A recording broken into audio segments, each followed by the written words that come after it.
Hello नमस्ते सेवारो।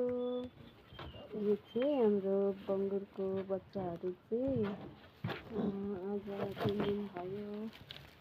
यहाँ चाहिँ खोरमा चाहिँ धेरै गर्मी भएको कारणले गर्दा चाहिँ दिउँसो पनि यहाँ राखेको।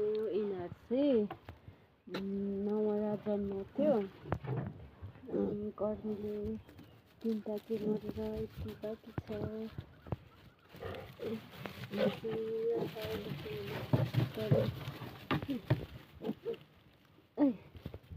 ऐ कला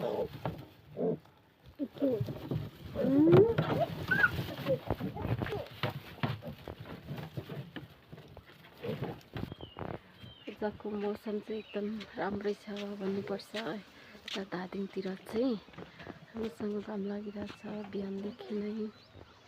तपाईहरुकोतिर कस्तो छ? यतिर चाहिँ यस्तो छ। अब भनेपछि मेरो ड्युटी सुरु भएको अवस्था साथीहरु यस्तै छ। म चाहिँ दाना पकाउने सफा गर्ने यो चाहिँ मैले बिहानै पकाएको हो। अब यो सार्ने अनि फेरि पकाउने।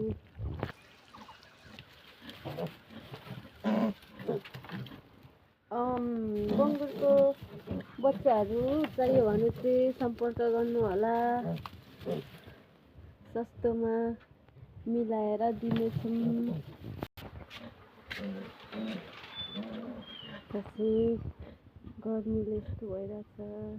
धेरै गर्मी छ नि त। हिजो पनि कस्तो धेरै घाम लागिरहेको थियो। आज पनि बङ्गुरहरू पनि धेरै गर्मीले गर्दाखेरि रुममै बसेर सुत्छन्। अहिले चाहिँ अलिक शीतल भइरहेछ। जान्छ हाम्रो बङ्गुरको बच्चाहरू। यहाँको चाहिँ धेरै थियो बच्चाहरू सबै मरेर सक्यो। गर्मी भएछ नि। सँगैको साथी खै के भएको यस्तै साथीहरू यस्तो छ।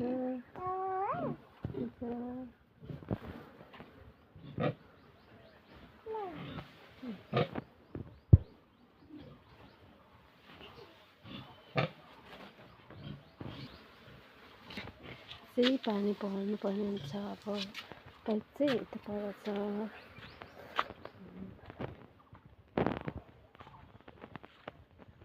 चाहिँ पानी भर्छौँ र पाइप चाहिँ यता लगाउँछौँ। किनभने धेरै भरेर उता बारीतिर जान्छ। त्यही भएर